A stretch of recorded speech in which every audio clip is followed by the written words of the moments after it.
Hey y'all, this is Sean Passera with Mindful Farmer, and we're gonna be talking all about trellising, pruning, and training our indeterminate tomatoes. We're in zone 7B here in central Arkansas, and it is hot and humid right now.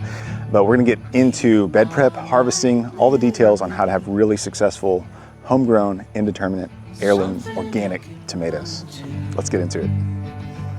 So this is the goal. We're wanting really great, beautiful looking, heirloom, colorful tomatoes from our indeterminate tomatoes. What is an indeterminate tomato? It's a tomato that grows to an indeterminate length. It's just gonna keep growing and growing. And so if we didn't have a winter, if we didn't have a crazy hot summer, these would basically grow into trees. But we're gonna kind of corral their growth to take us to about midsummer when it starts getting just too hot for them, and have another round of tomatoes to replace them. The goal for each of these plants is about 20 pounds to 40 pounds for each plant. In a high tunnel, you could hit 40 pounds, no problem. Out here in the elements, maybe 30 pounds to 20 pounds. So we've had a really wet and cool spring, and now a super hot and humid summer. So these plants are definitely behind where they were this time last year, which is unfortunate, but not a problem. We're still getting beautiful tomatoes. These heirloom indeterminate tomatoes tend to be your larger sized tomatoes, higher water content, great for fresh eating. A little bit harder to make like tomato sauce and stuff because they have so much water in them. So these are really like the sandwich, type of tomatoes. So first off, let's talk about how we got to this point. So we started our tomatoes from seeds and our soil blocks using our Mindful Farmer potting mix, and we covered this whole block where the tomatoes are in a thick layer of leaves throughout the winter. That not only protected the soil from erosion and helped feed the soil, but also helps kill those emerging weeds in the spring and keeps those at bay. And then we actually plant our tomatoes directly into that mulch. One of the other things we did, and we always do for our garden, is to get a soil test. They're usually free from the local extension agent, and ours was pretty much dialed in. All we needed was a little bit more nitrogen. So we used our feather meal and amended our soil according to the recommendations of that soil test, which is about 5 pounds of feather meal per 100 square feet, which is kind of a heavy feeding, but these are very nutrient demanding crops. So with these indeterminate tomatoes, we know that we got to trellis them up. That helps us save space, it helps increase airflow, which reduces disease, and helps the plant focus more energy onto producing fruit rather than a bunch of stems and foliage. So this is our trellis we make out of top rail fencing you can get from most hardware stores. And we have a full YouTube video about how to make this system and a few of our other trellising systems. The key about these indeterminate tomatoes for our area is that we use a double leader system. And what that means is that these two vines actually belong to one plant. And you can actually see down here where there's the main stem going into the ground and you got two stems coming out.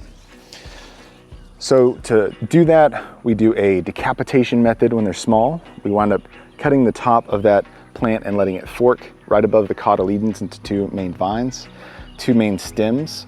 And that helps this plant focus its energy on all that fruit production instead of if it had a bunch of stems going every which direction. What I found with our region being so hot and humid is that tomatoes tend to not want to set fruit once the nighttime temperatures get above 75, 80. And so it's not really worth trying to push these through August and September. I'd rather just replace them with another round of tomatoes.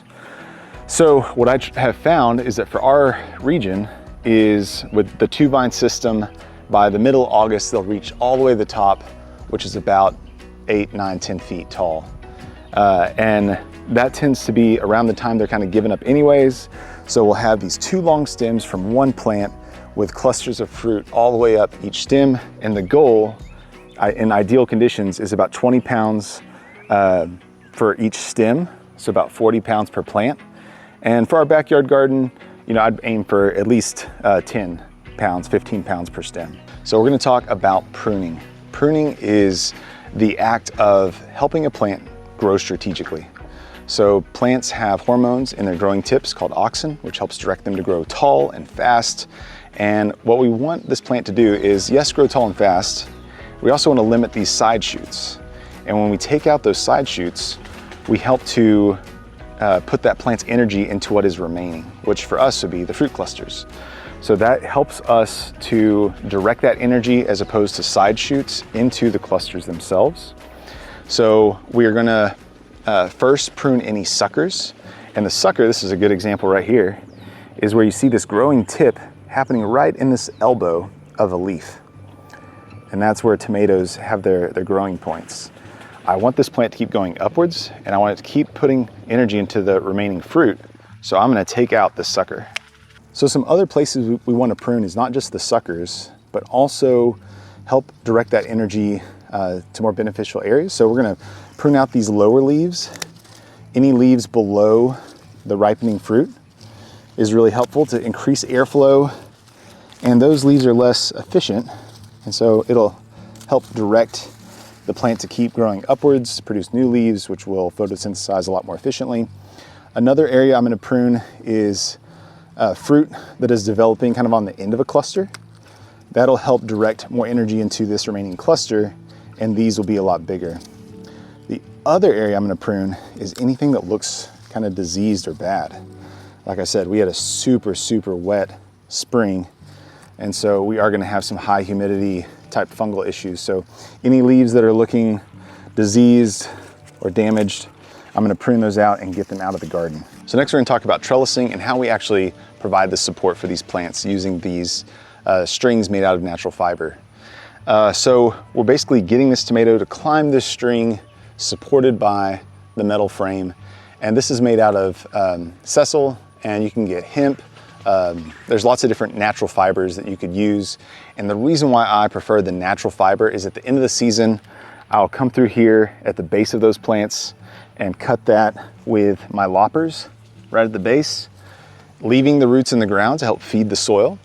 And then I can just cut that string with a knife, and the whole tomato plant comes out in like one piece. To connect this tomato plant to the string, we'll do some winding where we actually wrap the tomato plant around the string in a clockwise motion.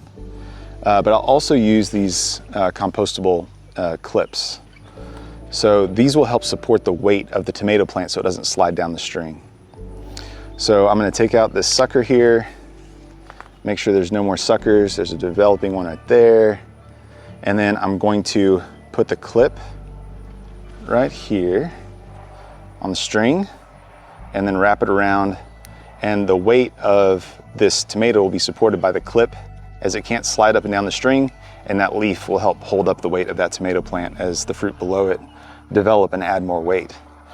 So I'll do the clips about every 2 weeks or every other week, and then I'll just wrap every other week. So it becomes pretty easy to get a rhythm of coming out here once a week and just wrapping that tomato plant around. As you can see, I've done the past few, and now it's time for more clips. So you can find these on several different suppliers. I think in the future, I'm trying to carry them on our website. But from right now, you can find them a few different places online, and you don't need a ton. I'll probably wind up using less than 100 clips on all these tomatoes for the season. So I'm gonna add this again here to the string and then around the tomato, not underneath the cluster, because we don't want it to bend over. We want to put it right underneath the leaf to support it. And so we'll just go through, and I just keep these in the garden in like a canvas tote. It's not a purse, it's a European carry-all. And I'll just keep going through here and adding more. So I can just keep this on me. And then really quick, if your suckers are small, you don't even have to use the pruners. You can just break them off and then clear any more suckers that might be coming up. And then underneath that leaf, I'm gonna add that compostable clip made out of corn. So again, I can just cut and pull the whole tomato plant out at the end of the season. So sometimes, even if you've removed the lower suckers, you may still have a couple that'll kind of jump up. So I'll keep an eye kind of lower on the plant too. If I see any bright areas of growth, it's probably a sucker that either got away from me previously or the plant just compensated and threw another sucker lower to the ground. So keep adding these clips all the way around. All right, so this is a great example of kind of the growth habit of tomato vines. You tend to have a ripening fruit cluster at the bottom, and then an almost ripening fruit cluster. You can see a little bit of color change here. Developing, developing, developing, freshly pollinated. There's still a flower on the end of that one. And then up at the top, you've got your flowers that are just developing. So go ahead and add another clip up here take out any suckers along the way.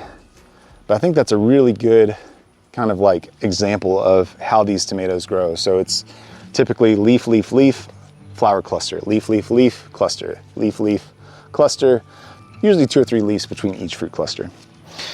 And like I said earlier, we're gonna make sure that we prune any diseased leaves out of here and the ones below the ripening fruit cluster. So I do need to bust out the pruners and get rid of some of this and help clean up and increase some airflow. Ripening fruit cluster down here, our quasi-ripening, developing fruit, more developing fruit, freshly pollinated, and then flowers at the very top. And of course, we're gonna go back and make sure that we're pruning out any of these lower leaves that are done or looking rough, and we'll take those and we'll just throw those in the compost pile. All right, so what happens when these tomato plants reach the top of the trellis? Well, we're gonna terminate the tops of the vines. So we're actually gonna take that same pruning action of pulling out these suckers, and we're gonna do that right to the top of the plant. And what that'll do is help all the tomatoes that are still on the vine finish ripening. So once that tomato reaches the top, we'll do just like we did with the side shoots, pruning those out. We're gonna actually terminate the plant or take off the top of the growing tip. And what that'll do is help the rest of those tomatoes that are still on the vine finish ripening. That'll reach the top around mid-August, which for us is just unbearably hot. These tomatoes are ready to give up. I'm ready to give up and rely on our determinate heat setting field tomatoes. So we kind of shift our tomatoes instead of trying to push these through conditions they really don't want to live in. So that's a really key place for us, and it also gives us enough time to get these taken down and replaced with maybe a really short season of cucumbers or our fall crops, which we can go ahead and put in place there at the end of August so we can be able to harvest those before the first frost. So the part we all love, which is harvesting, is what we're gonna talk about next. Tomatoes, it really helps if you harvest them a little bit early because they can still ripen inside. And that also helps prevent like birds from pecking at them or getting sunburn. So shade does help protect the fruit. So I don't tend to take all these like lower leaves off. I want to kind of find the balance between airflow and protection to keep them from getting sun scald. In a greenhouse setting, you can have shade cloth, and that'll really help. And if I wanted to, I could put shade cloth, like drape it over the top of the trellis if I wanted to. But I just tend to leave a little bit more leaves, and that protects the fruit. And I harvest them a little bit earlier. So I'm looking for about at least 50% of the fruit to have changed color. Any more beyond that, they tend to ripen really, really fast. It's kind of in that blushing, and I just pull it off, leaving the steeple behind. And that's kind of how these heirloom varieties will detach. So I'm gonna set that tomato down on its shoulders or the top of the tomato, and that'll help prevent it from bruising and cracking. And so here's some more. I can just grab those, give them a little twist. They should pop right off. There we go, set them on the shoulders. That one still needs a little more time. That one's pretty good. I'll take that one, got some color on it.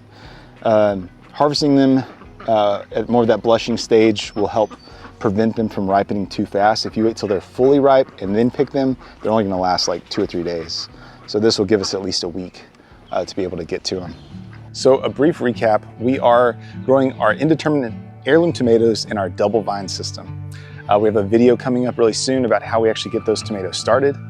We're using our rigid trellis, which we have a whole playlist about how to set up these trellising systems really easily and affordably.